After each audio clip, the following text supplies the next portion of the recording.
Good morning, everyone. Welcome to the December meeting of Wandsworth CCG board. We're rejigging the agenda this morning, so we're going to dispense with the formalities until later because we've got Professor Simon Mackenzie here, and he's on quite tight timings today, so we wanted to make sure that we had the opportunity to talk to him. So I think we'll launch straight into that, and then we'll do the minutes and all of that later on. So Simon, thank you for coming.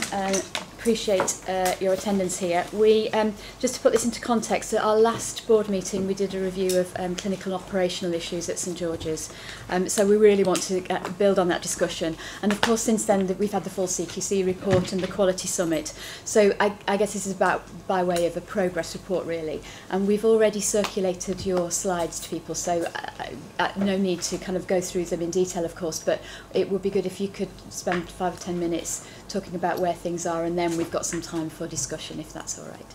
Yes, that's fine. Thank you. Sorry, can people hear me? Nicola, do you want me to go through the slides, though? Because in a sense, it could just prolong the conversation, but is it helpful if I go through them quickly? I mean, just the structure of them is really helpful, okay. Yeah. So, Sandra, do you want to turn that microphone around and it just so that it's... There's one over there on the stand. Oh. You want to use that one? Okay, thanks. that bad? It's mainly for the video that you need it, to be honest. So, this is quite an unusual CQC report because the trust was found inadequate for the safety domain and for the leadership domain, but the main driver of a lot of the concerns was actually around about the estates, where very often these reports were just found inadequate or about staffing. So it was a little unusual in that regard. We absolutely, as a trust, do accept the report, and indeed many of the problems highlighted were problems that we had already identified to the trust, to the CQC. And we said this in June, and in turn they acknowledged at the Quality Summit there had been progress since the inspection in June. One thing that I don't entirely agree with is where the report says that the trust had deteriorated so markedly from good to inadequate in 2 years. My view is that it was somewhat optimistic rating 2 years ago, and that many of the problems, if you compare the two reports, were present before, but there was a different tone and inflection put on them by the CQC.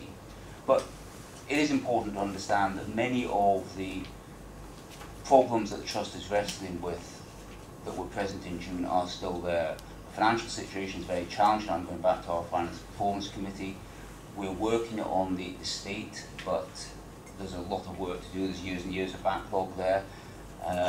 IT infrastructure is our greatest single risk at the moment, and we've actually written to NHS England and yourselves about that. So these are things that we are working on, and we obviously deal with the RTT issues, etc. So there's a lot to do at St George's.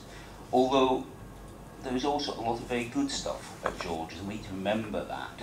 And there are good outcomes, good people producing good results, every day, including today.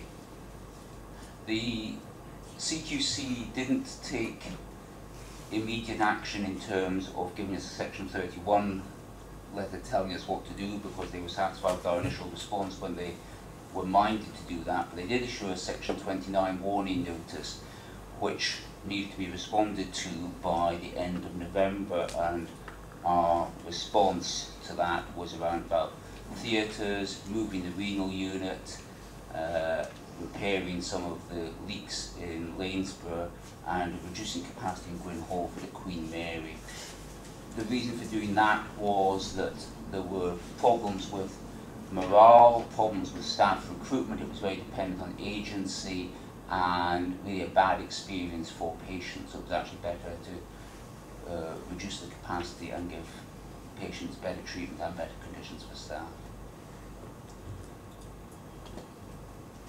We have had to make the best of some situations, in particular with the plumbing, the heating, the electrical installations. These will take a long time to actually deal with root cause, so we are effectively putting contingencies in to manage the risk.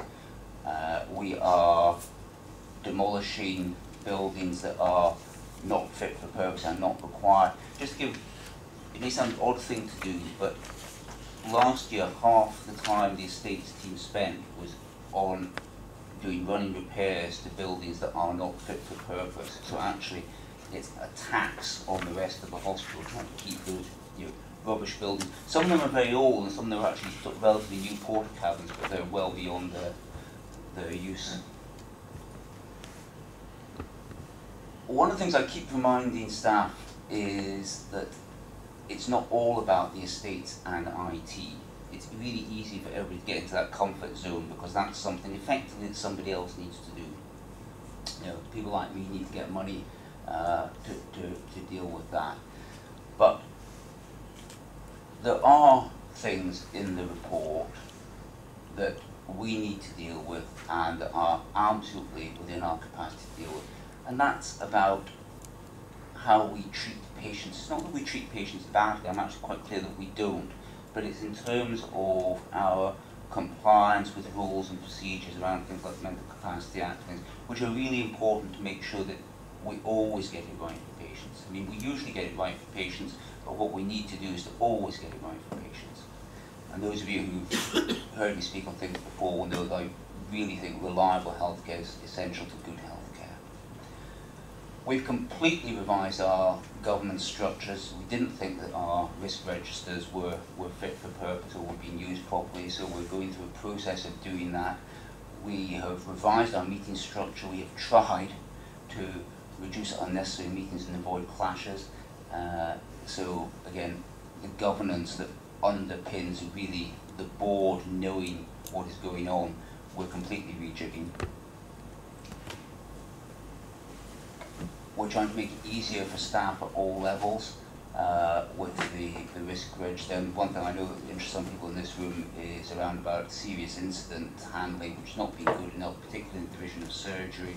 They have cleared their backlog, and we've been very clear with them about the need to keep that backlog clear.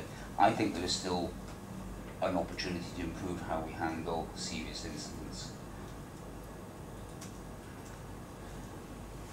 I know that Diana Lacey's going to come and talk to you in the management meeting another day about the detail of the RTT data quality issue. And thank you to the CSU for allowing Diana to be seconded. It has really allowed us to get on with this. We're now held up, in fact, because we believed that we would get a business case approved by NHSI a fortnight ago, but still don't have that approval. I'm hoping for that tomorrow.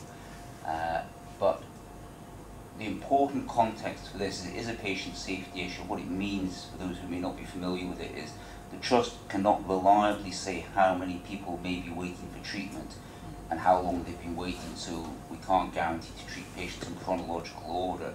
The risk for the Trust and for the whole system is that there is a known risk but an unknown number of patients. So over the coming months, as we improve the system, we will find some patients who are waiting for treatment who we didn't know are waiting for treatment.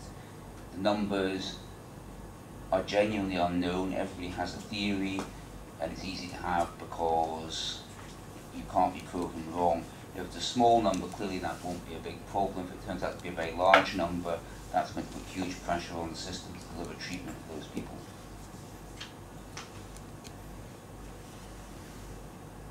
And the other thing to say is, everybody says, gosh, this sounds really simple, you should do it really quickly. Every trust that has tried to do this has taken longer than they thought they would. And in general, people who tried to rush it have failed.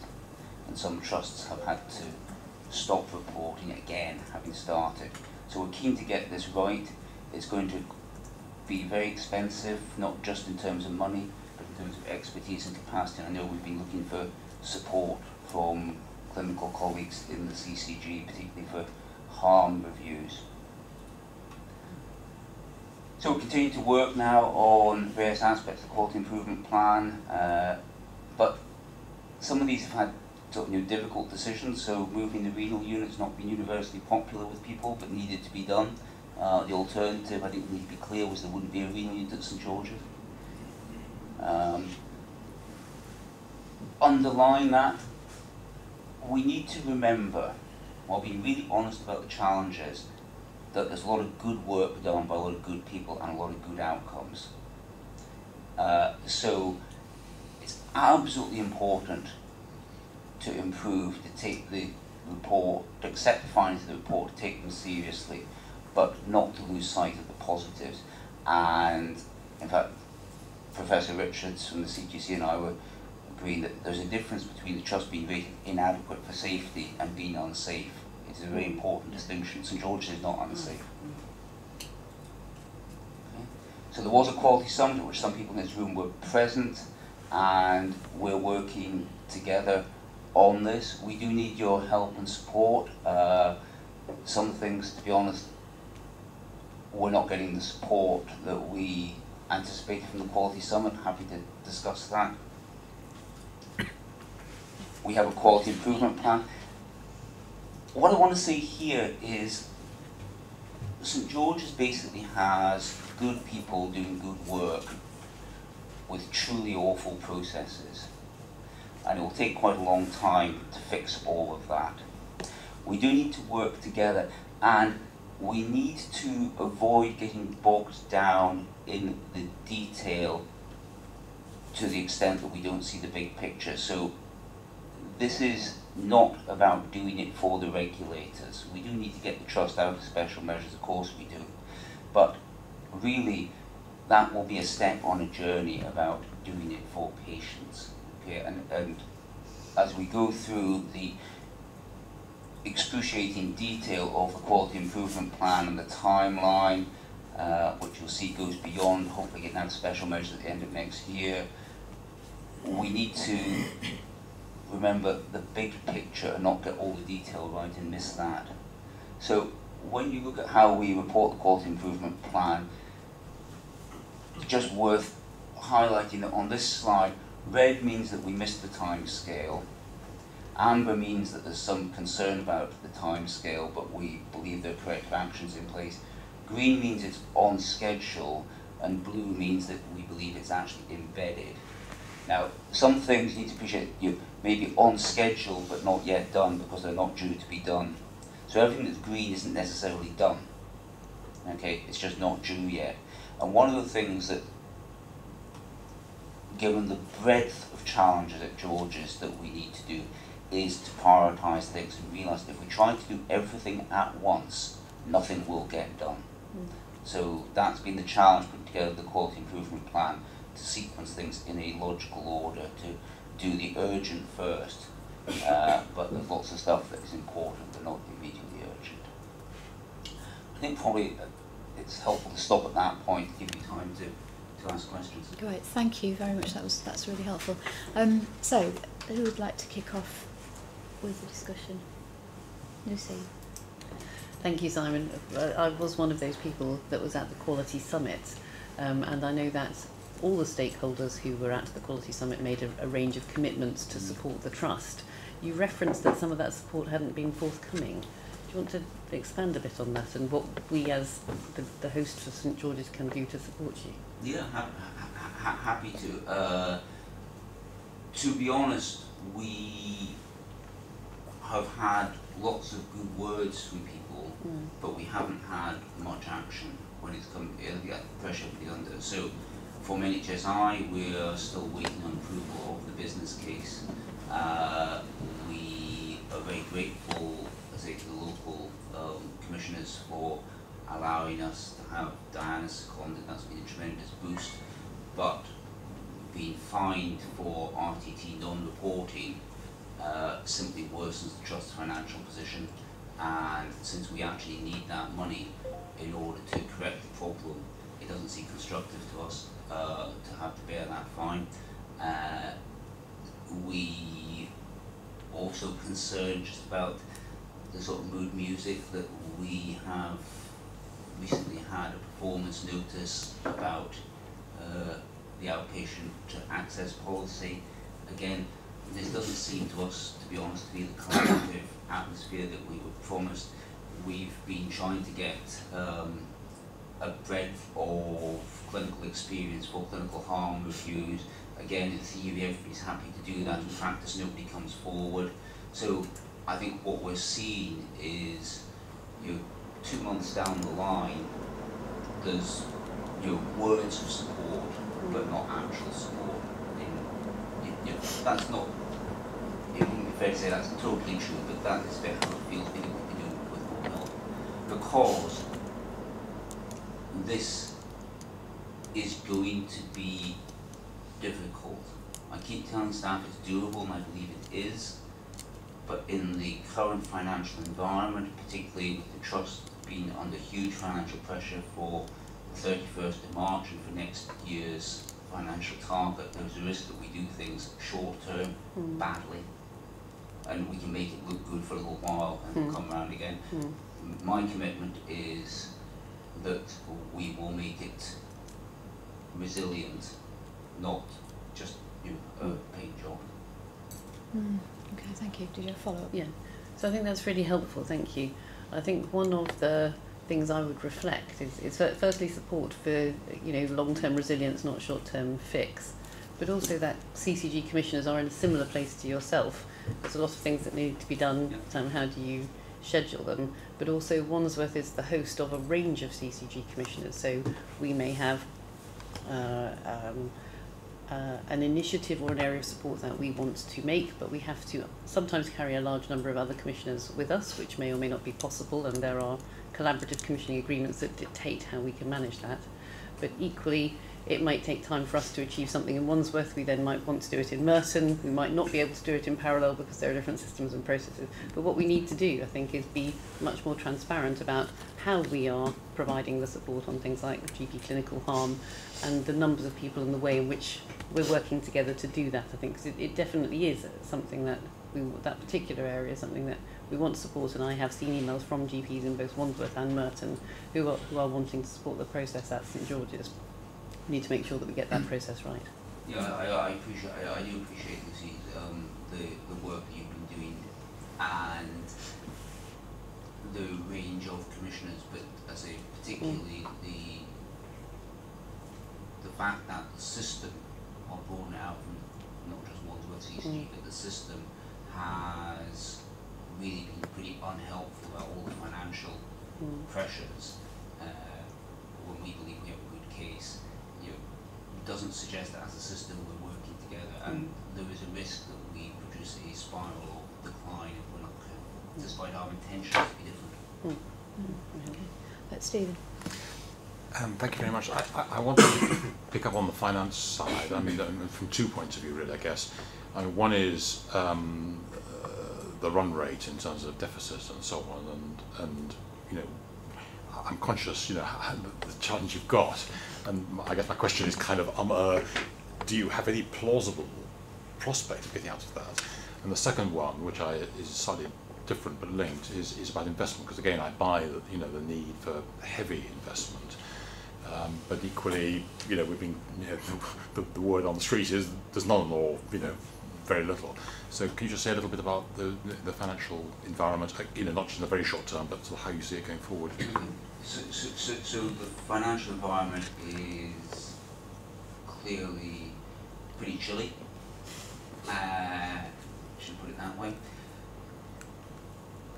and that's absolutely true for the system. In terms of the revenue and the run rate, at the moment we're reporting to the board that the year-end deficit looks like something in the region of 80 million. You'll remember that we lost the STF funding, so that is a problem. We're back seeing NHSI next week, so we're meeting the Finance and Performance Committee. Well, actually it started in my absence just now. But the Trust needs to make very, very significant financial savings next year to live within its means, and at the moment those look very challenging. The board will need to decide at the end of January what it thinks the realistic financial target. But the deficit this year is large. It will be large. Some of that is one-off, unpredictable costs, but there is a recurrent underlying deficit as well, which is smaller but still structural.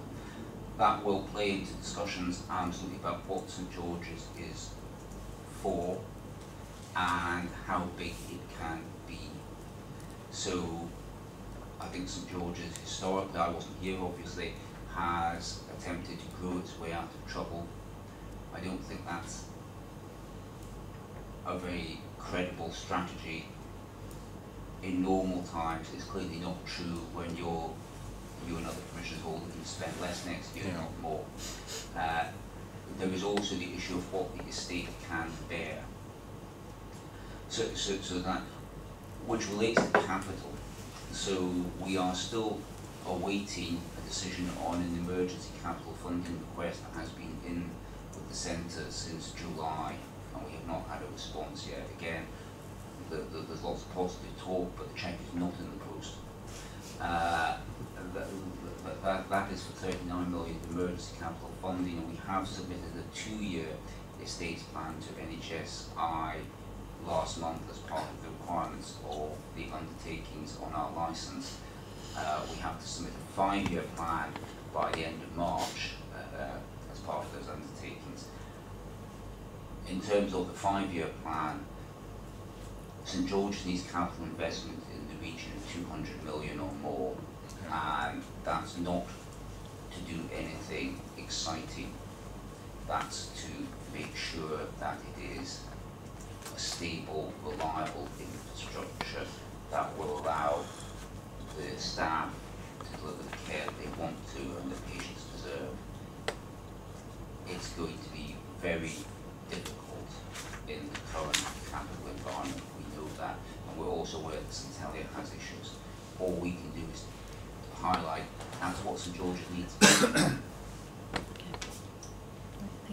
you. Simon, may I just ask you about the board and senior leadership team? So can you just give us an idea of how many, what the position is at the moment in terms of permanent members of that team, and what the plans are going forward to make sure you've got a stable team? Okay, so the non-executive directors of the board, with the exception of Sarah Wilton, have all been recruited relatively recently, and so all early on in the start of their term, so that is stable. There will be a process beginning quite soon to appoint a permanent chairman, because Sir David Henshaw was clear he was appointed as an interim chairman. He lives elsewhere in the country, so he came to help for a time. Part of his remit, if you like, was to find a permanent chairman. So that work is just starting and should be complete in the first couple of months of next year, I believe. The process for recruiting a permanent executive team is starting and will follow quite quickly after that. So at the moment, just to be clear, I am formally a member of the board, but I'm the medical director, so I'm the acting chief executive. I've been asked to stay as acting chief executive until the end of March. We have acting finance director, we have an acting HR director, we have obviously an acting medical director in the shape of Andy Rhodes. We have interims leading estates and IT. We will transition, I think, firstly looking at the executive board members. So the chief executive, the medical director, the nurse director, and the finance director are the 4 voting members of the board, and they're the ones I think we need to have in place to lead what is a 3 or 4 year project in my view, and there needs to be that continuity. So I would think all of those people should be in place by the summer. Okay, thank you. I've got Andy in a minute and Di first. Thank you. you say you've got good people in the organisation and leadership, clinical leadership and the staff. How are you going to keep them engaged and their morale up in this long-term project of turning the organisation around? So everybody asks that, including the people who I think need to answer the question. I was saying to our senior leaders on Monday, some of whom definitely had their heads down, that it is only through them being positive about what St George's has to offer both patients and staff. Because whilst it's about patients, you know, if the staff don't feel proud and enthusiastic to work there, it's going to be really difficult. The indicator that I focus on above all, in fact, is would staff recommend this as a place to work? Because every other indicator looks backwards and tells you what things were like, whether it was a week ago, whether it was a year ago. That gives you a strong hint as to how things might be going forward. At the moment, it's about 40%. That's really concerning to me. But I can make as many statements to groups like this, or in public meetings, or put statements on websites. It's actually about how I enthuse the 10 people who work for me, who enthuse the 10 people who work for them, and cascade that down. We actually need to believe in ourselves, fundamentally, because we do have good people. They're not just caring, important as that is, we also have highly competent, able people, but we don't get it right consistently like we need to. Thank you. Andy, probably last one. Yeah, Thanks. sort of similar in a way, but you know, clearly George's got excellent services, a lot of excellent services, but at some stage you're going to have to look critically at what services you deliver. Yeah. And do you think you have buy-in from clinicians that this is what's going to be on the table? So, every clinician I know will defend their services. That's what they do. That's right.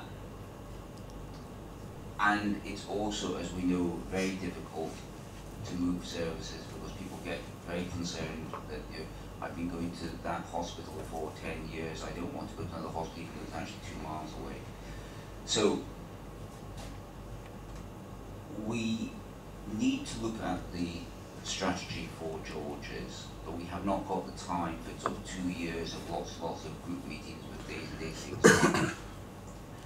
So it will look roughly like this. We need to provide local services for local people. Okay. That will certainly be hospital services. We also think it should include community services. Clearly that depends on what happens with the tenders over the coming months. We then also need to provide specialist services for people who are within South London and further, but we need to do that in a slightly different way. So there is a core which is clear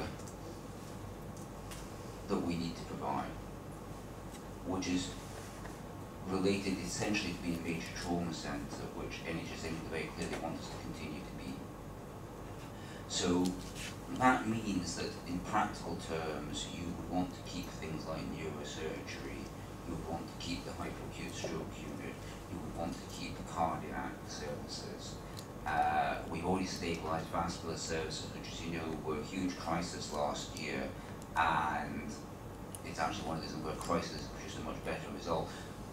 And we're now working closely with St Thomas's and King's on providing vascular services for South London.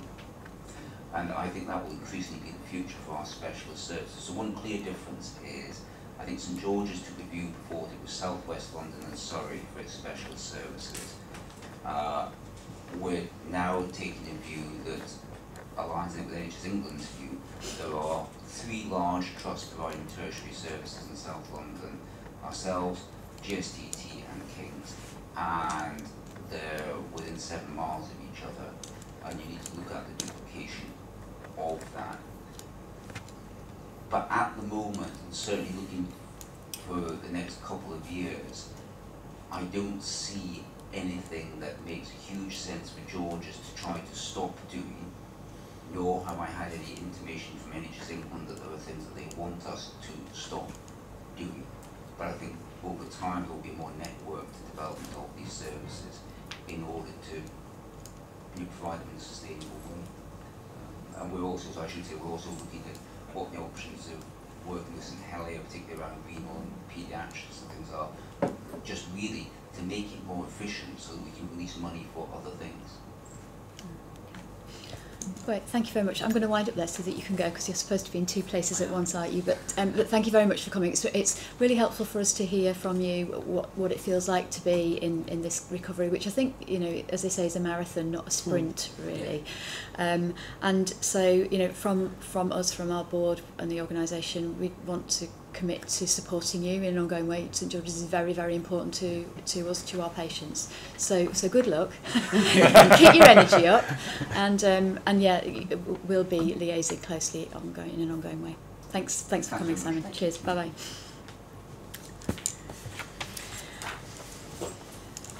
Okay, shall we go back to doing apologies? So we have apologies from Graham Mackenzie and Huda Al-Sharifi today. Declarations of interest.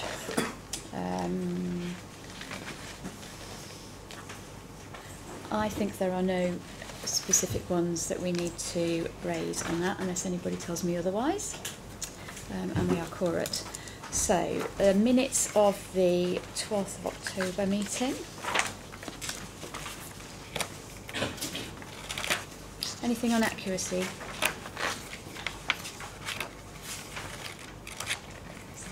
Kathy, yes. I wasn't there. Oh, you. So, recurrent theme. Thank you. Good, thank you. And I don't think there were any specific actions to take forward, but there was just one thing I wanted to update on. So on 16105, the lay member board roles. So there was, we agreed that a third lay member would be appointed. So just to update people, that recruitment for that is ongoing. The post has been advertised. I don't think we've reached the closing date yet, and the interviews are the closing date is tomorrow. Okay, and then interviews are in January, aren't they? So that's going well. Any other matters arising that I may have not spotted? No. Okay, thank you. Any items for AOB that anybody wants to flag now? Very good. Okay. So we're going into our second agenda item there, so that our clinical focus this month is on continuing healthcare. So Andy's popping up. Debbie, are you going to come to the front? 2 seconds. While the team are coming to the front, can I give 2 seconds of information? Firstly, thank you to the team arraying themselves at the front. But I think it's a really important area of clinical focus, and a different one, in that continuing healthcare is not a service in itself. It's a funding source for a diverse range of services to a diverse range of patients. But the thing they have in common is they are the most vulnerable and most patients with the most complex needs that we have in Wandsworth. So what you find here are 2 papers.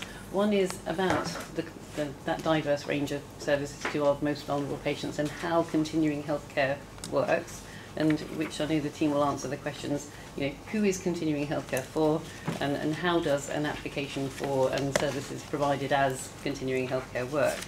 But the second paper is critically, in that context, what are the principles that we should apply to ensure that there is equity and choice to patients who are then eligible for continuing healthcare funded services, which is very important as a first principle in all services that we commission, but very particularly given the diversity of continuing healthcare and the significant rise in costs that we have seen for continuing healthcare, and has been a feature of a number of board and board subcommittee discussions over the last 2 to 3 years.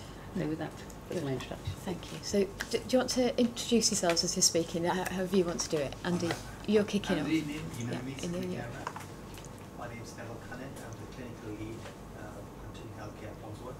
I'm a registered nurse by background. My name's Harry Boulton, and I'm an operations manager for CHS Healthcare. We provide CHU management to Wandsworth CCG.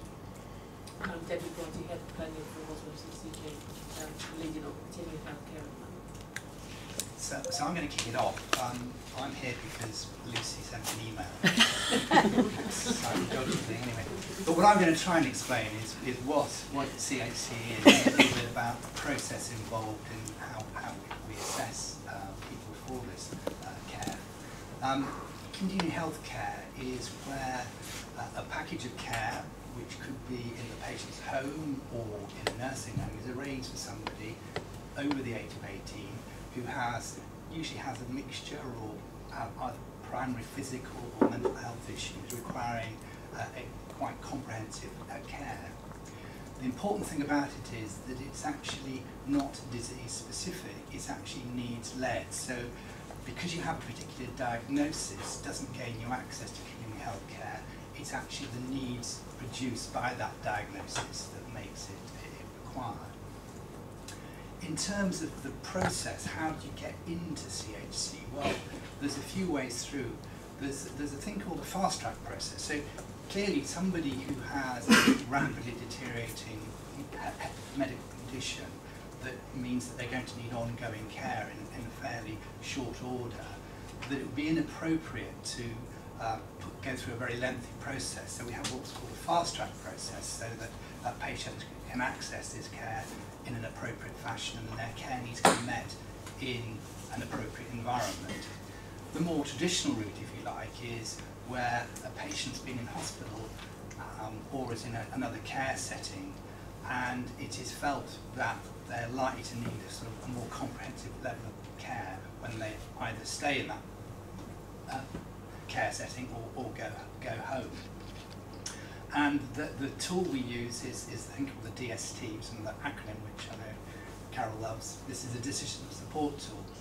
And what this tool encompasses is there are 12 focus areas in the tool, and I think that's listed in the paper. And basically, there are descriptors at various levels within these areas, and these descriptors are used by the multidisciplinary team to build up a picture of what the care needs of the patient are. The problem, if you like, is that some of these descriptors are quite nuanced. I mean, there's some things like breathing, so you're either on a ventilator or you're not on a ventilator, and that's fairly black and white. But where you have care for some sort of behavioural issue, for instance, that can be quite sort of subtle, the difference between the various levels.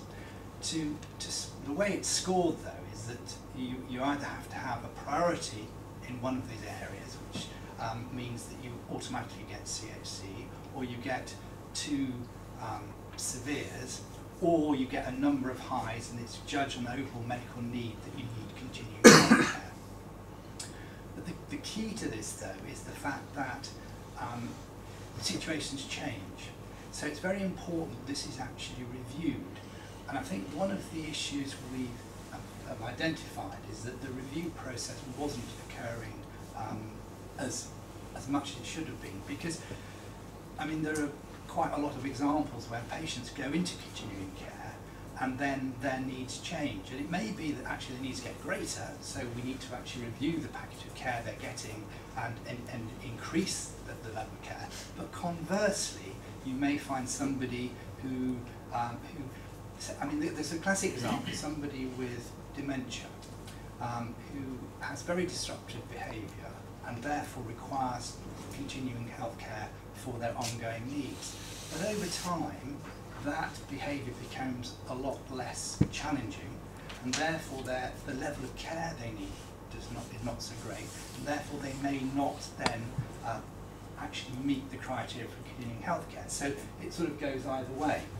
And so it's very important that this process is kept under a regular review. The other bit that the paper goes on to, there's 2 papers about policies, and if you look at the policies, to have a transparent policy about how you commission the process, and also have a policy relating to that make sure it's an equitable way that we deliver this resource, seems to me fairly sort of self-evident. And just to broaden that out a bit, when you look at providing care for people, basically, if you have enough resource, you could look after everybody at home. Just to take it to a sort of slightly extreme example, but clearly we can't do that. And so we have to look critically at how we deliver care to make sure that everybody has that the care is delivered in an equitable fashion. Neville's going to go through a few cases just to give you a flavour of continuing care, and then I think Deb is going to go into the policy. That's right. Yes. Are there any questions at that point? Is that No, clear? that was really helpful, actually. Thank you. Yeah. Oh, you want to see, right. Do you want to take the...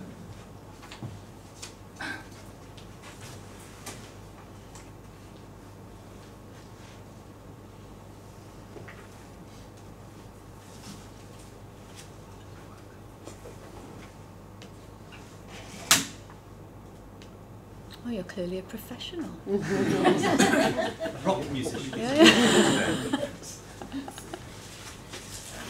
Thank you for that. So the case study which I've prepared for you today is about Mrs. White. She's a 91-year-old lady. And Is that mic on?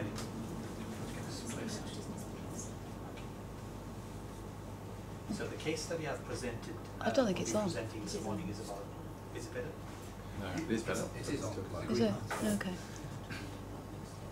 It's about Mrs. White. She's a 91-year-old lady who lives with her family in the community, and she's been known to social services for quite some time. But the assigned social worker had noticed a massive decline in her overall health and decided to complete a checklist. And the checklist had triggered a full assessment, and at that stage the family decided that they would like to transfer her to a nursing home. So I'll go through the stages of completing the checklist, the health needs assessment, and also the DST. So Mrs. White was admitted to Ashby Nursing Home, and the reason for this was that she had quite a number of different health problems ranging from cognitive impairment to problems with communication. She wasn't able to transfer effectively. She had issues with skin integrity and also had a high intensity pain. So when the social worker completed the checklist, the minimum scores to trigger a full assessment would be 5 Bs or 2 As or a combination of 1A and 4 Bs. I'm not sure if you'd like me to go Just just give one example of 1A, or just get you an A and what it should be. So for example, the cognitive impairment was quite significant. It was considered to be severe, and therefore she had an A. An example of a B would be somebody who is at risk of falls and who requires hoisting and assistance transfers under the mobility domain. So just to touch on the checklist itself, it's a screening tool which is completed by a professional who is trained to complete the checklist, and these professionals are usually a nurse in the community, such as the district nurses or a social worker. And the threshold for triggering full assessment is set intentionally low. And the reason why that is we want as many patients as possible to go through the CNC process. So at this stage, Mrs. White had, of course, triggered a full assessment, and this information was passed over to our team, and the nurse assessor was assigned to the case. The second part of the process involves completing a health needs assessment, and this is really the information gathering stage. So the nurse assessor will look carefully at the available evidence and confer with any treating professionals. And in this case, Mrs. White was under the care of the psychogeriatrician in the community. She also had assistance from the speech and language therapist, and also the physiotherapist. The nurse would have also considered the medical summary and the repeat prescriptions, because that's very valuable evidence in relation to how the patient would present and any care plans and risk assessments. So the information which is contained on the health needs assessment is critical to the CSC process, in the sense that it would inform the scores of the final stage, which is the DST. And yes, so we go to the DST. The DST is the final stage of the process, which is essentially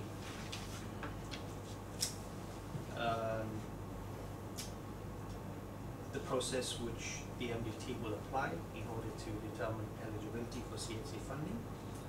And the MDT ideally should be constituted of a nurse assessor who will lead and coordinate the discussion, and finally a representative from social services. However, some CCGs would accept different professionals from, for example, a physiotherapist or an occupational therapist and a lead nurse assessor who will coordinate the discussion. But what I must point out here is that it's very important to involve the family, the patient, and any identified representative who will give us first-hand knowledge and observations about how the patient was previously and how they are now, so that the MDT can really contrast the varying levels of need. So as I pointed out earlier, the health needs assessment is the stage where we would gather all the information, and the MDT will then score the individual domains, and these range from behavior, cognition to medication, and also states of consciousness. The DST also has a 12th domain, which the MDT can consider if there's any other significant risk factors that would affect the overall recommendation. At the end of the scoring process, the nurse would then tally up the scores, and it would be for the MDT to consider applying the primary health needs test. And the primary health needs test is consists of 4 key characteristics, which are nature, intensity, complexity, and unpredictability.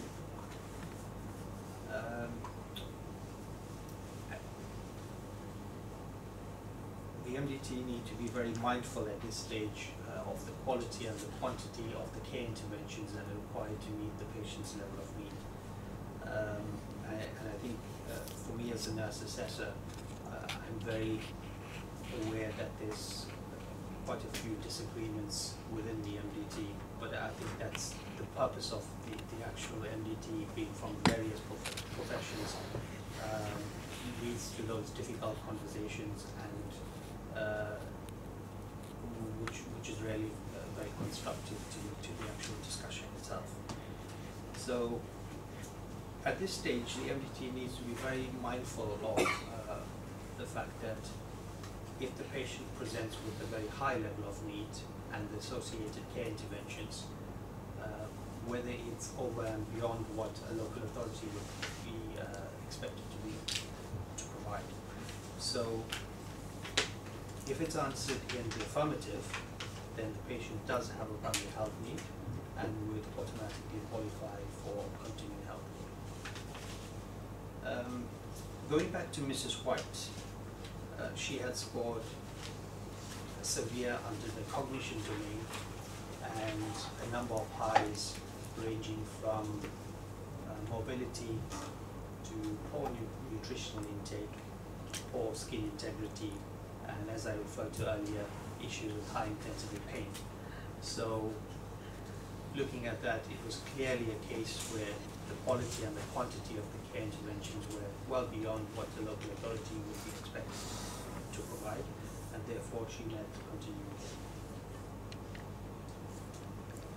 care. that's just a good example. I think what that brings out is that it's actually critical that the MDT are very skilled in the way they actually apply this process, which again brings us back to the need for regular reviews, because MDTs vary in their skills, and some MDTs are maybe very familiar with the process, and sometimes you find an MDT is not so familiar with the process and may find it a lot harder to come to an appropriate decision. So bring this back to our problems of reviews. But I think that gives you a flavour of the detail required and that's gone through when you look at assessing somebody for this level of need. I think that's enough of that, because okay. So can I just go back to the kind of papers that we've got? So that's really is the description of what it says in the clinical focus paper, which essentially is just background information to the board so that we understand what it is we're applying a policy to here, and what it is we're spending so much money on is the other thing in the context.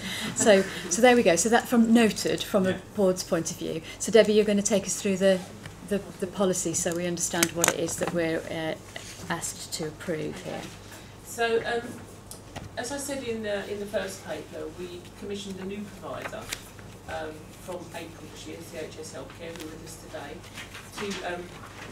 to provide this service on our behalf. And when the service transferred, there were a number of issues which came to light and emerged in more detail. And kind of echoing what the previous presenter said, we've got a lot of really good people doing a lot of really good work with really poor processes. So this is part of the reason that we need to have these two policies in place now. So if you look back into the first report, there are a number of issues that we've got on our quality improvement plan that we've highlighted the work that we've done so far. I would just like to draw attention to two of those areas before I move on to the policy document. The first one is around the database reconciliation work that Harry and his team have done. So if you look at the table that we've included in the paper, it suggests that there has been an increase in the number of patients that have been deemed as eligible and an increase in the spend, and I know this has been reported at board in the past. Actually, what's happened is, as we've reconciled the database and gone through all the information that's transferred across, we've identified costs that were always there but not visible. So the number of, the more detailed work that we've done, that's not included in this paper, shows us the underlying trend is consistent in the number of patients, but we've just now flushed out what was already there in the first place. And the other thing that I would like to just highlight from this is, as Andy's already touched on, the backlog assessment reviews that we've got. So I think because of the dwindling resource the previous provider had for the Wandsworth team, they got to a point where they were reacting to the urgent issues that were coming in, but not doing a proactive backlog of reviews. And what that's now left us with is a situation where we don't necessarily have the assurance that the people are getting the right care packages.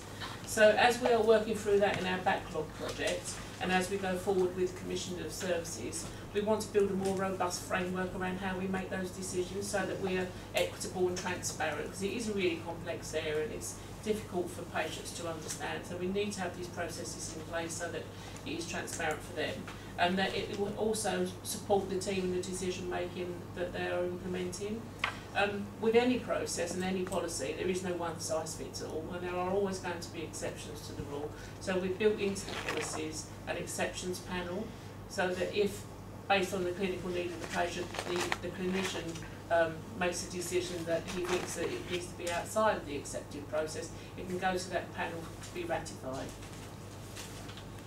Okay, excellent. Thank you. So, have you got any questions or comments on the policy or on the service in general? Kathy. I'm Kathy Kerr from the local authority.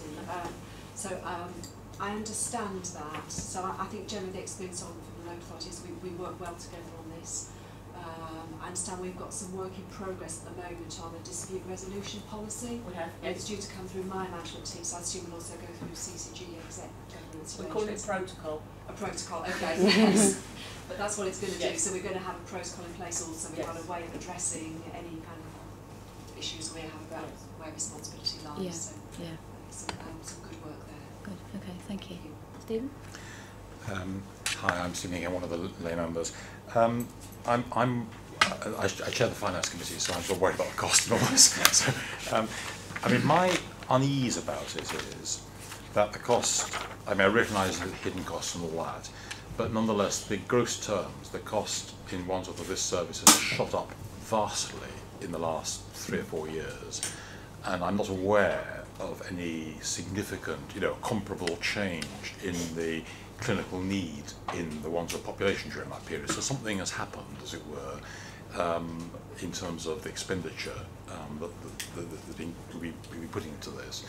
And it's now come to the point where the aggregate cost of the service is putting at risk, all sorts of other services across the CCG, because it's no longer just a minor, small service. It's now a really big part of the total budget. So that's where I'm coming from, as it were. And I guess in that context, I suppose my real question is about, I suppose, probably the MDT or somewhere. What I'm not clear about is at what point the cost of provision is really taken into account and how that's done. And I'm not just talking about the individual, so there'll be 2 tests in my mind that I would expect to see somewhere in the process. One is of the individual case. I can see the scoring system and I can understand, all the logic, but there's a kind of setting back from that and saying, well, add it all up and it comes to something or other. Is this a kind of reasonable level at the individual level versus other needs and so on, because the gross costs of some of these services can be extraordinarily high.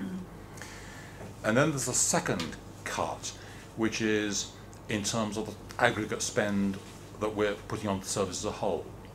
So at what point is as it were, the residual budget that we've got for this year taken into account when making these very difficult decisions?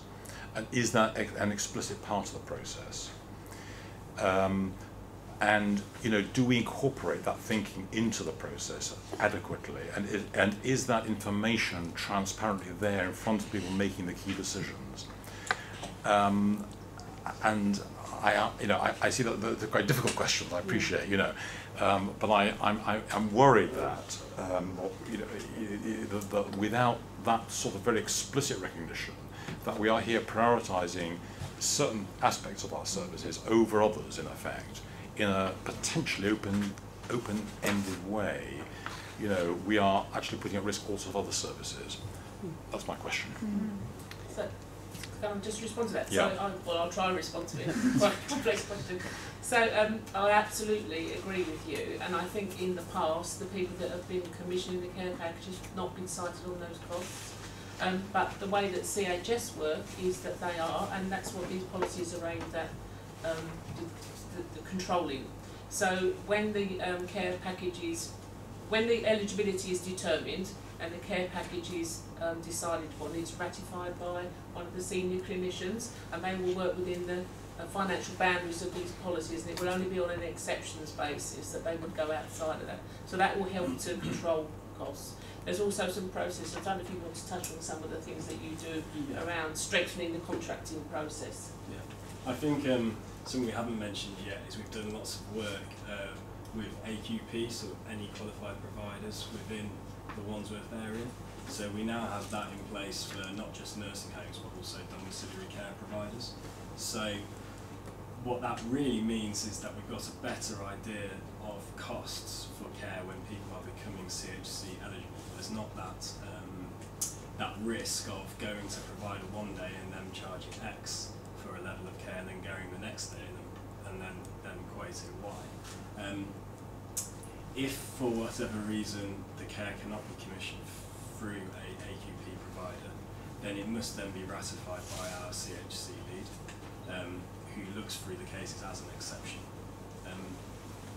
If then you combine that with the choice and equity policy that we've developed with the CCG, then I think there is a growing level of governance around the sort of financials that perhaps there wasn't really before. So we've got a way to go, but I think we're on a journey, I guess, and we are in a better position than we were perhaps 12 months ago. And if you look at the cost of the care that's already been commissioned, Harry and his team have got a process with domiciliary providers, haven't you, where you want to just go through that slightly?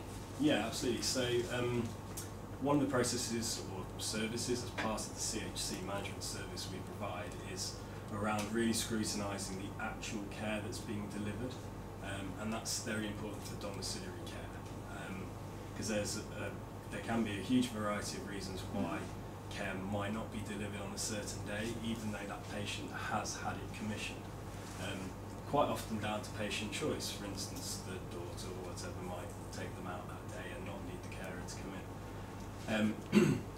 So we have a process that we run weekly with domiciliary care providers and the patients themselves to ensure that we're updating our database, the care track system that we use, to reflect accurately the actual care that's being delivered that week and the difference between what's being commissioned, so the commission package and the actual delivery package.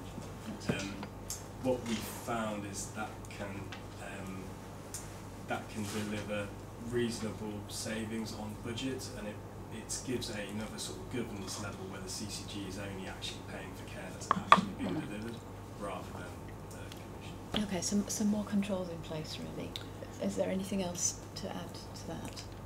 So just in answer to the explicit part of Stephen's question though, I think we can't or don't treat CHC any different to any other NHS service. So if someone presents at ED on the 31st of March and we've overspent on our non-elective care budget, the care is still provided. In the same way, if you're eligible for continuing healthcare in March and our budget is overspent, we will apply all the right processes in place, but you would still be eligible for that care in the same way. The aim of the equity and choice policy is to ensure that we are applying that decision. Obviously, there are national templates about decision for eligibility, but once you are eligible, that the care package that you get and the management of that care package is done in the most financially effective way, so that we are not disadvantaging other patients by further overspends on continuing healthcare. Okay. So we have to go brief questions and answers now, please. So Carol first, then Andy and Mike. A specific couple of. One is the proportion of continuing healthcare patients who come through the fast track route, and is that comparable to other CCGs? Is that a cost pressure? And the second one, just to say, I thought the policy paper is very well set out, very clear. I think it's really a very good document. On the difference in cost between patients receiving CHC at home and in care homes, I've not seen that set out so clearly before. Is that an issue in individual cases where you say it costs too much to keep you at home? So you asked me two questions there. I did. I'll answer the first one, the second one first. It needs to be taken into consideration in individual cases, because there may be a clinical need that is actually more cost effective and better for the individual to provide that care at home. It may be a comparable cost to if they have a particularly high level of needs and they were in a residential setting. So I think that we would have to, that's part of the exceptions policy, and that's why we've got that built into the policy. Sorry, you just remind me on the first question. The fast tracking and comparable. So the fast tracking, I think we've done some auditing on fast tracking. Our level of fast tracks are slightly higher than we would have anticipated given the case mix that we've got, and we've done a lot of work, particularly with George's, around how we can control the process more efficiently, because I think what was tending to happen is we were having people that were coming through the fast track route that maybe were not completely appropriate for that wasn't the best route of care for them. So what we're doing with George's is we're working with them and we're doing some training sessions so that we can help people to understand how they complete the checklist more robustly and how they can participate more effectively in the MTT. We're working with NHS England on those. Right. Thank you, Andy. Just quickly, just in terms of Carol's point really, so in terms of the overall spend on CHC, the £24 million, as a comparator with other CCGs, where does that sort of sit? We are higher than we would anticipate that we would be. Do we kind of know by how much? Not off the top of my head, but we have got some benchmarking work that we've done. I think we put that into the deep dive paper that went to financial controls group, so I'll pull that and share it. Yeah. It's just very quickly following up on that, some of the work that we are looking in terms of the benchmarking is that CHC doesn't just apply obviously to frail older people in the way that's been set out in the case study, it's also neurorehabilitation and specifically learning disabilities, and I think Wandsworth has a unique set of populations and services. So we have a major trauma, a major stroke unit in our patch that does lend to people surviving, luckily, major neurological damage, but then obviously being in receipt of continuing healthcare services thereafter. And we also have a very significant number of excellent special schools for children in Wandsworth Borough, where families then tend to settle in Wandsworth, and then we'll have lifetime care support from continuing healthcare thereafter. So there are, you know, a number of factors that we're trying to look at in terms of that benchmarking. Yeah, I just think it's really helpful as we move forward to kind of understand that this budget has increased, but actually that might be for perfectly valid reasons. Yeah. We're just trying to set it in the context of what would we typically expect, and then if we are indeed an outlier, what obviously are we doing about it in terms of process? Thank you. Mike? First of all, I'm Michael Lane, the GP. I'll ask a really naive question. First of all, thank you very much for the paper. It's the first time I've really understood a CHC, despite a lot of trying. So, the question actually goes back to something Carol just asked about around costs and availability of 24-hour home care. The paper really helpfully sets out that we have, in the last year, 28 patients who have required round-the-clock home care. The question I have, I suppose, is there an underlying assumption that patients will always be cared for at home unless it's not possible? Or is there, are patients, their families asked, would you prefer to be cared for at home? Or do we start with an open mind about setting of care? I think, I mean, I don't know what's coming to this one, but I think that we would always take the patient's wishes into consideration, but within the remit of the financial envelope that we've got. So I think, as Andy said, if everybody wanted to be treated at home and we had a bottomless purse, then we would do that. But obviously we haven't got that, so that's why we need to have these policies in place so that it aids and supports their decision making. And also it's transparent for the patient then, because I think it is a really complex area. I've kind of been immersed in it for the last 8 months and I'm still learning. So I think for a family that come into this process at a really, really challenging time in their lives, obviously, the more that we can be transparent, the more we can set out, this is the things we need to take into consideration, these are the boundaries we need to work within. I think the more it will help and support them as well. Okay, yeah, thank you. So do you want to say? So just to support you on that, we have a dedicated brokerage team which will meet with the families after the determination is made. So they're based at St George's Hospital and they understand the CHC process very well.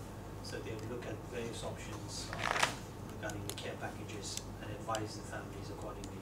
So most people would want to go home, but after they have these discussions with the brokerage team, they might change their mind and decide on the nursing home.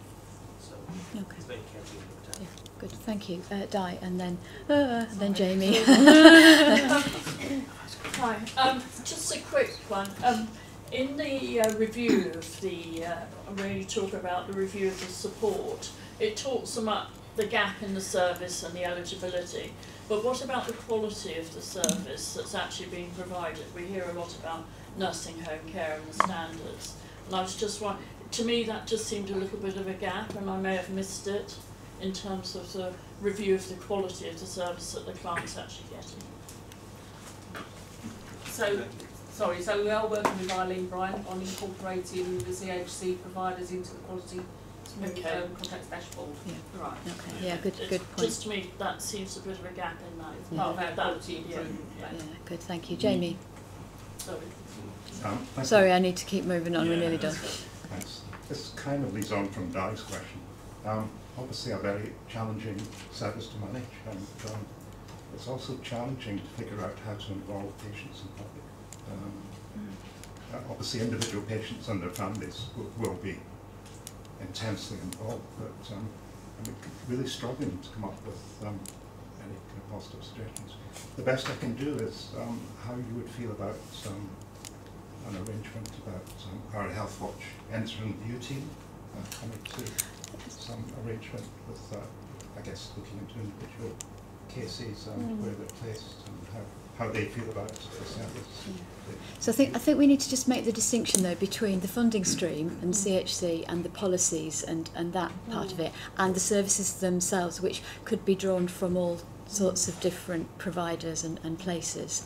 But that was, just it's quite complicated, isn't it? Debbie, do you want to just respond? We do capture patient experience as part of our KPIs at CHS. So that's one of the ones that we report on every month. But I'd certainly be happy to have a conversation outside around how we can do some further work involving patient groups in developing the service. Because the next stage in our quality improvement programme is around improving the communication and being more transparent out towards the patients. So that will involve improving the services offer on the website. We're reviewing all the patient letters because we've had some feedback that some of them are quite complex and difficult to understand. So perhaps we could have a conversation outside and look into that. Okay, thank you. Kathy? Yeah, just a couple of very quick points really, but just on the finance point, of course, if we're looking at as a CCG, are we spending more than we'd expect to? There's an immediate question around actually, should that actually be, is the CCG funding some people that actually the local authority should be funding? And there's a real risk, and then local authority, are we funding some people that actually should be CHC? Yeah.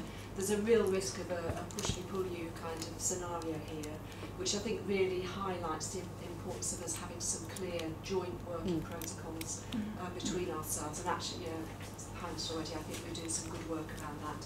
Some transparency around the criteria, how we're applying them, etc. I think the other comment, just picking up the point that was made about brokerage, in my other borough, we're actually doing some work to look at how the local authorities brokerage function and the health brokerage function might kind of work more actively together. And I think it's something we might want to look at together in the future. We know capacity out there is tight in terms of provision, and sometimes we're probably chasing the same providers and making phone calls to the same providers. So as in terms of the kind of medium-term development, I think we'd be very keen from a local authority point of view to look at how we might work together more closely on that. Yeah, good. Okay, thank you very much. So, thank you all for coming to talk to us about this. I think it's fair to say we all understand this much better now than we did. It's been really, really helpful. And I think the policies are constructed really very well. I think of course the test is when you start to use them and see what the bits are missing and things, but I think it's a really, really good good first go at this. So we're asked to approve the policy. So the board happy to do that. Good, excellent. Thank you very much. Thank you all for coming. Thank you. Well done. Thank you. What shall we do? Shall we do London Health Devolution and then have a break? Sandra, would you like to tell us what we're doing with this? So, I'm bringing this paper here really for the board to be cited on what's happening across London for devolution and for us to approve the direction of travel. So you've got the paper, so I'm not going to take you through it in detail, but just as a summary, in December 2015, CCGs, councils, the mayor and NHSE formed a group called London Partners, and they signed a devolution agreement which led to 5 pilot areas across London working on how devolution might work in practice. So this has led to a number of proposed asks, and they're around areas to do with social and healthcare integration, estates and prevention, and the paper describes what some of those asks look like in more detail. So discussions are currently ongoing between London Partners and government to negotiate a second devolution deal, and they expect to have that secured in the next few weeks.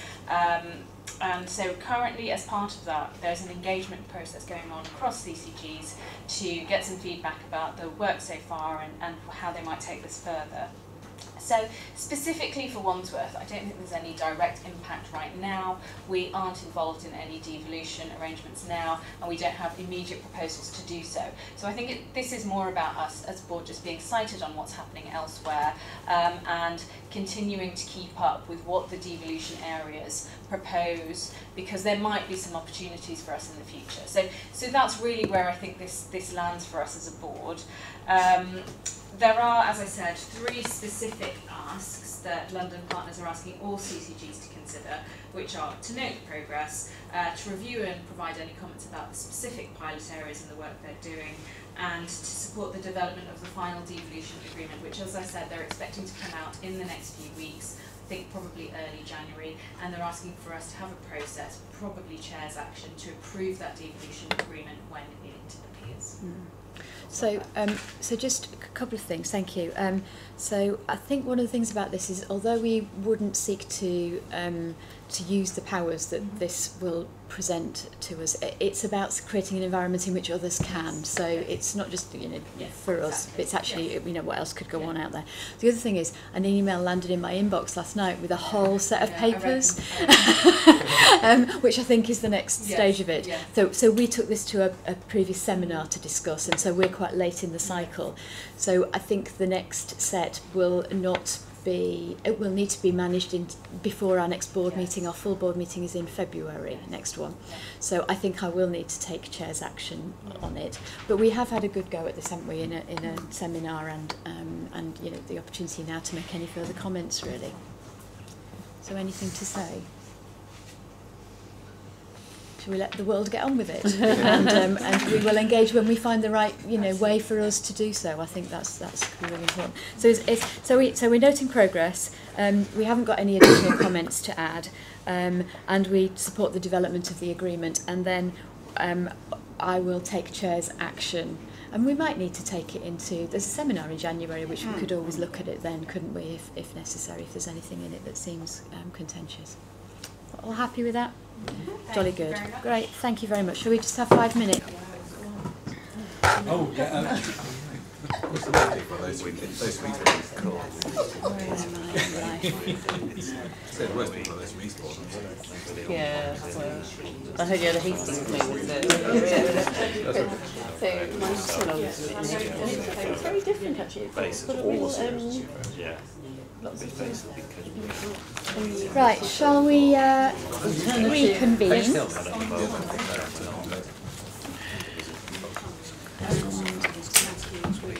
Where are we? We are on to the board assurance framework. So Sandra, you're on again. You want to just tell us where we are, and probably importantly, what's different? Well, since you were last here, probably quite a lot. I'm not sure whether to be pleased or depressed by how much is new and how much is the same. So we do have, so there's currently 14 BAF risks, and 6 are rated very high. So I think overall, when you look at the BAF, you can see that there are quite a number of very high risks here, and that's right, I think, because it reflects a very difficult environment.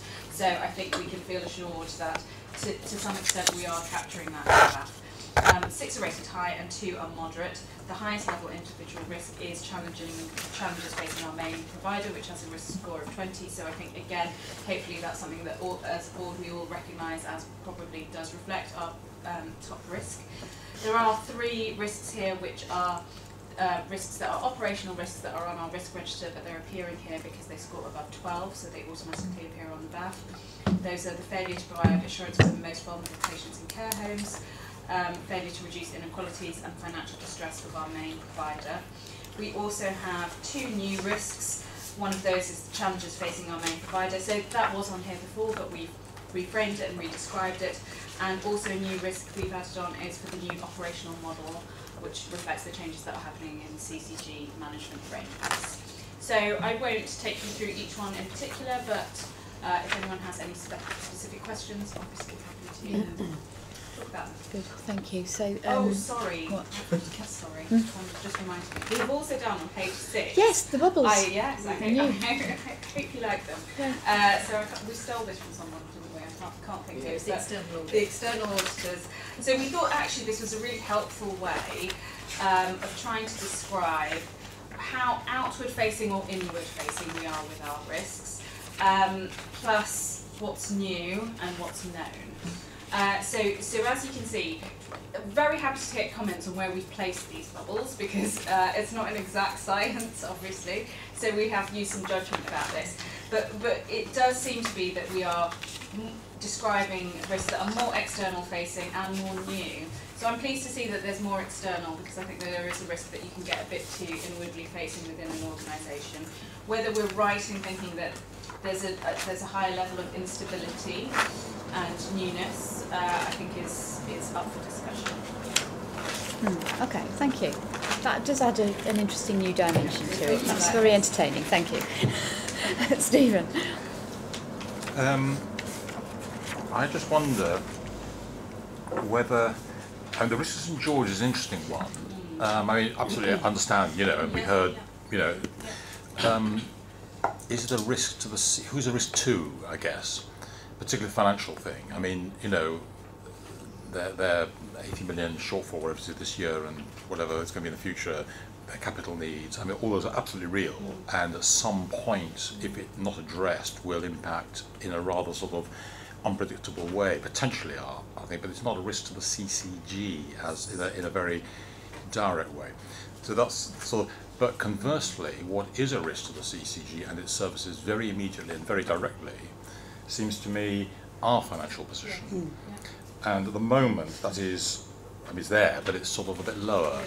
And I actually think at the moment, if you ask me, what is the big risk to our services, it is actually, you know, that we are, as we speak, well adrift of having a satisfactory planned balanced budget even for next year, and may well come under considerable pressure to actually take a, you know, be quite brutal to even our existing services, let alone any future things we might want to do.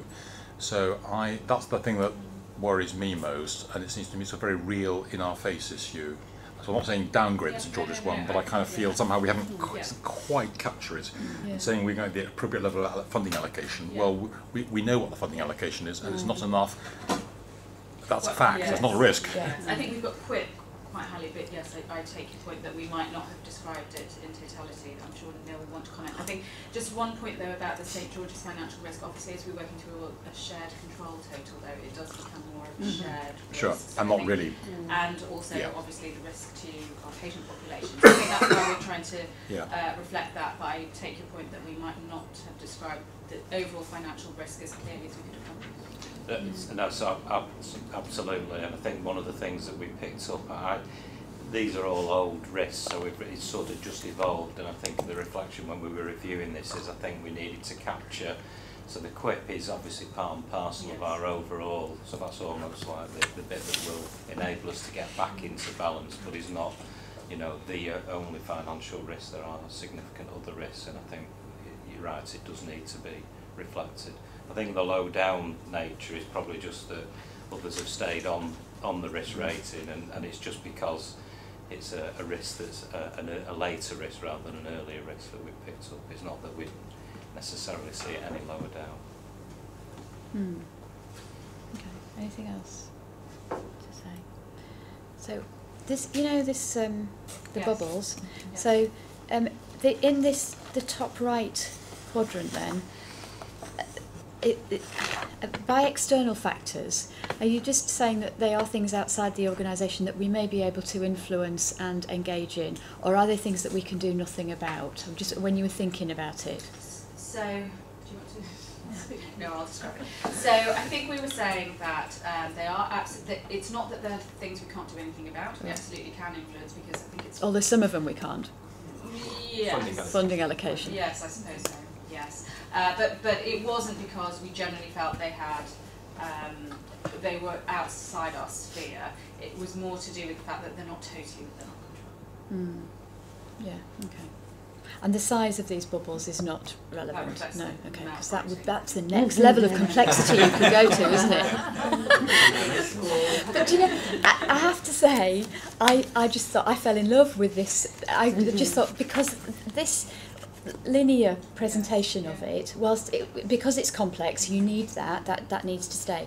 I just felt that this was much more visually effective in terms of really understanding what it is that we're tackling here.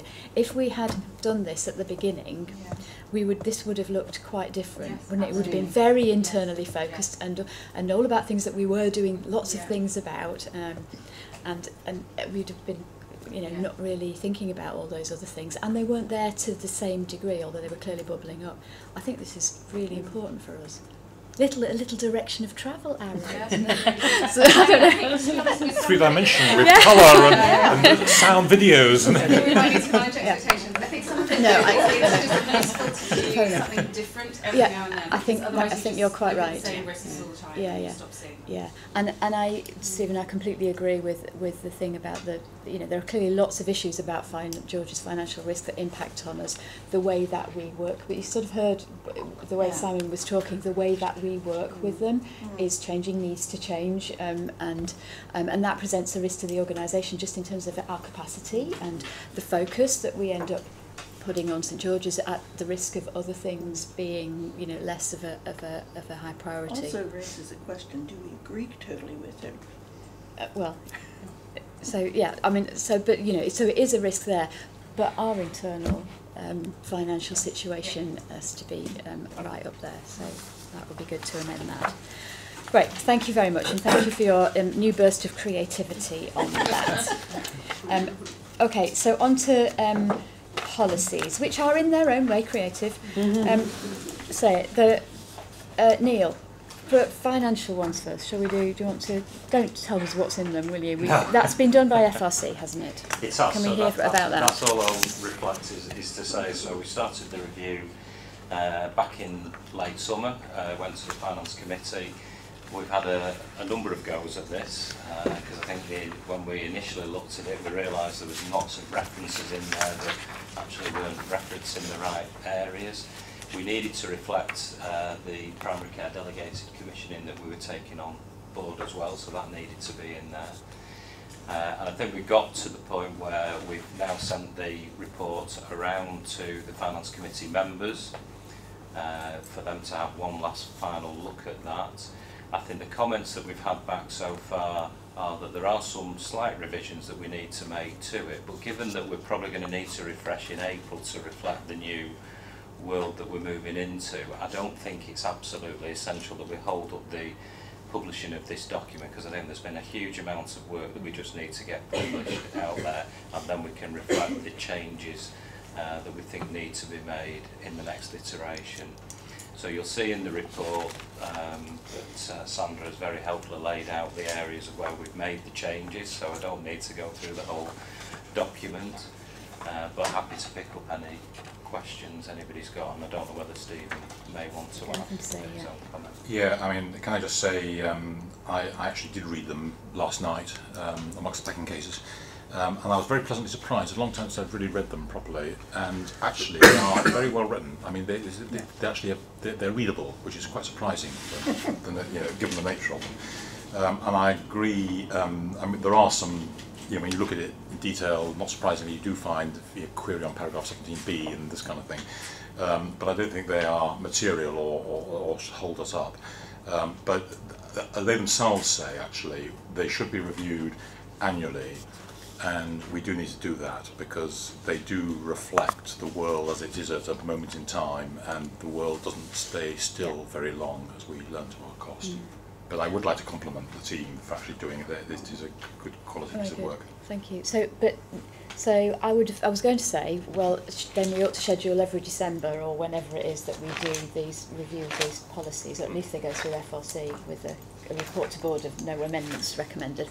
But do we need to do one before then because of the changing circumstances in South West London? Yes, so I think it's almost like a continual piece of work. So I think what we will do is, Sandra's going to love this, that we will continue to refine that through FRC so that it should be ready for being adopted in April for the board, is what I would say. Okay, thank you. So, but we're happy to approve those policies from the board today as they are.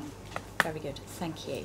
And then the managing conflicts of interest policy, Sandra, which has been to integrated governance. Yes, so similarly, integrated governance, have reviewed this a couple of times, I think in quite a lot of detail. We've also sent it to internal audit, who made some minor amendments, so it's very similar to the last version IGC saw. And we do have the, again, Sandra has very helpfully pulled together the summary of things that we've changed. Again, this policy will almost certainly have to be changed in the next 6 months, I would think, when we have further guidance, but I think it reflects everything we have for now. Okay, excellent. Anyone want to make any comments on it? No? We happy to approve? Very good, thank you very much. So we've got a few items for information. So the executive report, which is quite a meaty one actually, I think that is a fair reflection of the general levels of activity in the CCG on all fronts. Anyone want to raise any issues or speak about anything in here? Stephen? Could I ask a question on the STP? Yeah. What feedback, if any, there has been? What where we stand at the moment? Yeah, so we have no feedback on the STP from the centre at the moment, but we have had a rousing letter from Simon Stevens and Jim Mackey, I think, to get on with it. So it's moving into implementation phase. So I guess there will be comments later officially on the plan itself, but the general direction of travel is clearly being approved and it's for implementation. So Neil, I don't know if you want to add anything to that. No, not really. I think that's it really. It's about moving into the implementation phase now. So just a reminder of the alignment with our operating plan with the STP. So are we looking at the delivery unit chart at this stage, or is that in a different paper? So that is part of the executive report, isn't it? Yes. I think. Yes. Yes. Yeah.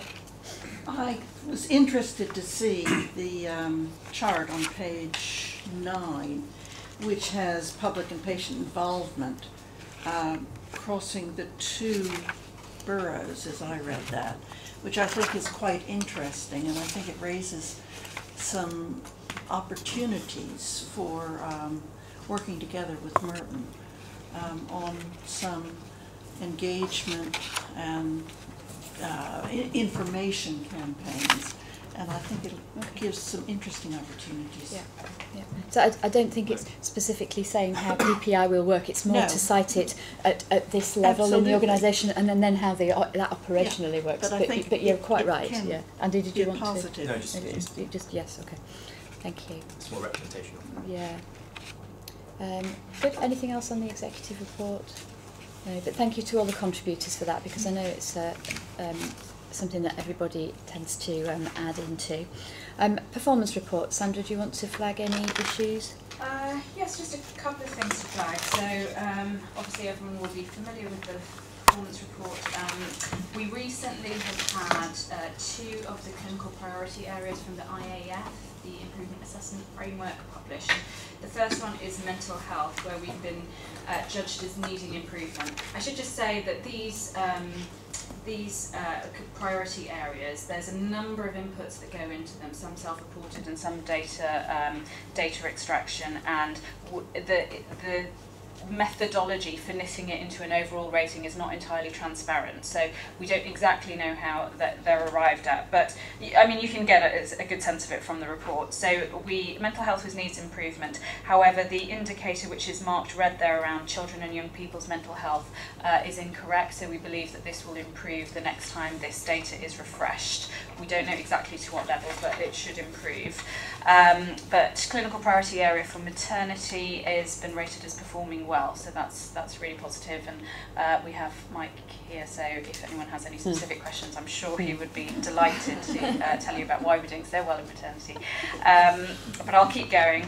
So we do have some positive performance continue, so our rates of infection control, IAT waiting times, maternity, as I've mentioned, continue to perform well, but the struggling areas are again things that won't be any surprise to people.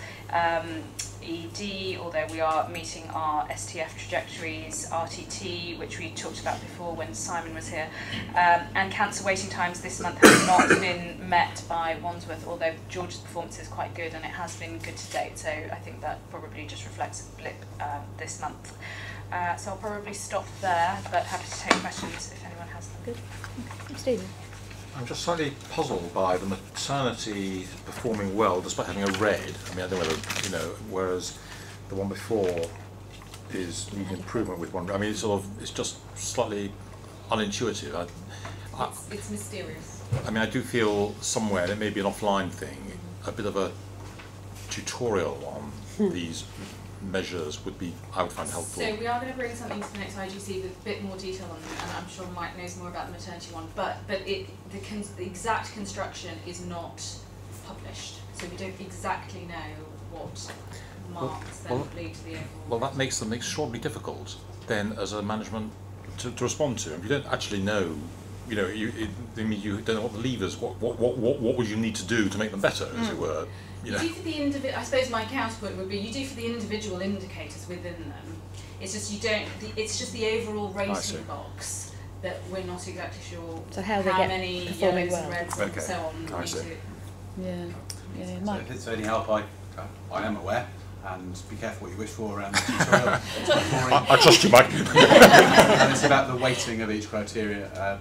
So unlike, rather like CQC and Ofsted, it is actually possible to be a well-performing, despite having one area that looks red on the map. If that helps. Just to throw something else into the mix, so I suppose declaration of interest. I'm part of the group, the national group that determines or agrees the indicators for maternity. We believe that 2 of the things we measure are only measured every 2 years, so it'll be interesting next year to work out whether or not CCGs can change on those indicators. So that's watch this space. But not for too long, because it's like watching paper. Good, okay, thank you. Anything else on the performance report? No, okay, thank you very much, Sandra. And finance report, Neil. Any more to say? Yeah, so I'll be brief actually on this one. But just to say, so in terms of the in-year position, still on track to deliver the 0.5% surplus. We are working through the recovery plan that we've got in place, so the action plan that we've got, and we are making good progress against that. So even in the later month that's not reported here, I can still report that actually we're on track, and things are looking a little bit better than they probably were a couple of months ago. So that's the positive. I will just point though to the slide, if I can say, to slide 177 or slide 13 within the pack, which is the underlying recurrent position. So I think most have already seen this, and I think obviously the general trend you can clearly see on there. One of the things I want to point out is at the moment the underlying recurrent position is positive. We are assuming some achievements around continuing healthcare, for example, and also within acute services. And that's really about flattening out the current trajectory, which is on a downward spiral. If we're able to achieve those QIP savings in the second half or in the last quarter, that will obviously flatten things out. But if we don't achieve, it carries on and it gets down towards that £500,000 underlying recurrent position. And whilst that's still the right side of the line, anything that takes you below, I mean, if I'm being honest, £4 million is what you'd want to be aiming for, but given our position, I think at the moment, just having it at the £2 million mark probably would be where we need to be aiming. So I think I will continue to bring this back now through to the end of the year, so we are all focused, but I think that will be a good indicator as to where our sort of exit run rate will be here. And then just in terms of the financial planning, just to let you know, we submitted the second financial plan submission on the 24th of November. We've got a final submission on the 23rd of December. That is the final submission that needs to go in. Currently, given the size of the QIP, we are indicating that we're not going to be meeting business rules. So that means we'll just be delivering the 0.5% surplus.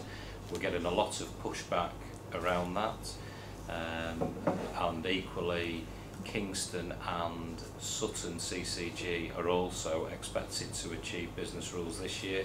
They're maintaining the same position that we're in, that we're not going to hit those business rules. There will be a lot of pressure put on us over the next 2 weeks, or the next less than 2 weeks now, no, 2 weeks, 2 weeks to the next submission. So at this point in time, given the level of unidentified QIP we've got in next year's plan, I'm not thinking it's realistic to do anything other than this, but to know that there will be some pressure put on us to do that.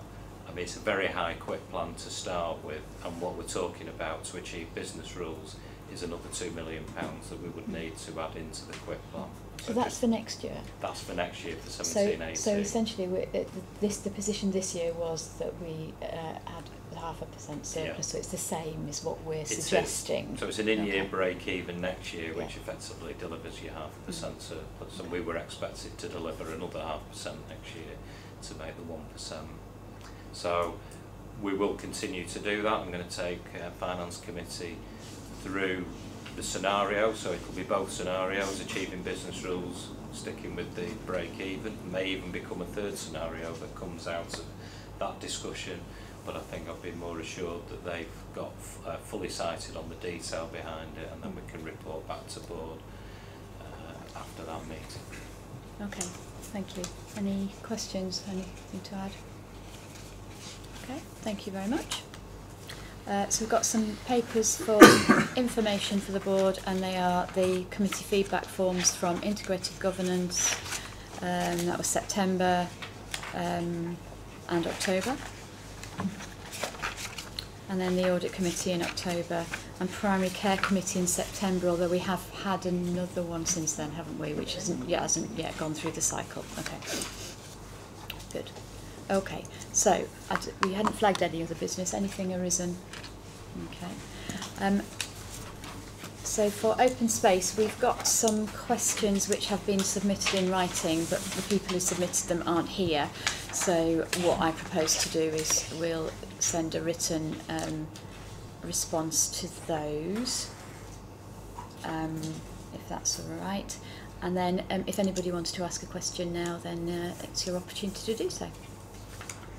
Okay, yeah. We've got a couple of online questions about IAPT. Oh, okay. But they're quite technical, so I might suggest they're answered. Shall we do it in writing when we've... That seems sensible, thank you. Okay, thank you for that. That's great. Shows that somebody's watching. Somebody's out there. Well done.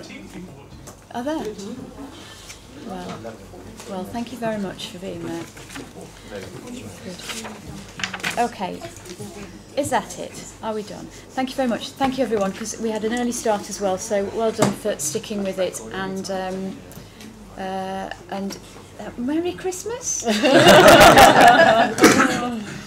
think Neil needs good wishes. He's got Yes, well, might not be it. Oh, don't say that. Okay, Nicola, that was joyful and triumphant.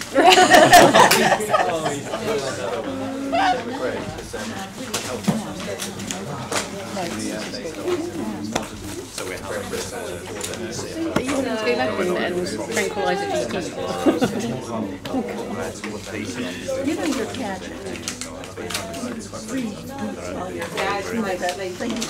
Oh yeah, my battery pack. Does it have to be?